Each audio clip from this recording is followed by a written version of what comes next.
বাচ্চার নাম কি? জিশান মন্ডল। বাচ্চার বয়স কত? 1 বছর 7 মাস। আপনার নাম কি স্যার? নাজিবুল হক মন্ডল। আপনি কে হন? বাবা। আপনার নাম কি ম্যাম? হোসনাহার বিবি। আপনি কে হন বাচ্চার? মা। আপনারা কোথা থেকে এসেছেন? নদিয়া জেলা। বাচ্চার এই রোগটা আপনারা কিভাবে জানতে পারলেন? ওর জন্মের পর ডাক্তার বলেছিল। ওর লক্ষণ কি ছিল রোগের? লক্ষণ ওই নিঃশ্বাসে দূর খেতে পারতেন, ওই জন্য ডাক্তারের চেক আপ করে বলেছিল হার্টের সমস্যা আছে। আচ্ছা, নিঃশ্বাস নিতে পারতো না, তারপরে কি? বুকে দুটি খেতে পারতেন না। আচ্ছা, তারপরে ডাক্তার চেক করিয়েছে। চেক করে বললো হার্টের সমস্যা আছে। আচ্ছা,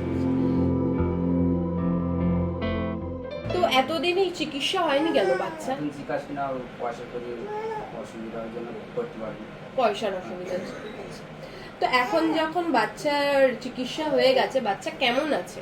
বাচ্চা এখন ভালো আছে, এই জ্বরটা এসেছে এটাই সমস্যা, আর কোনো সমস্যা নেই, বাচ্চা ভালো আছে। ভালো আছে। আচ্ছা, আর এই যে অপারেশনের জন্য কোশিকা ফাউন্ডেশন থেকে আপনি সাহায্য পেয়েছেন, তা অপারেশনে কতটা অ্যামাউন্ট জানেন? কত টাকা খরচা হয়েছে? 1,40,000।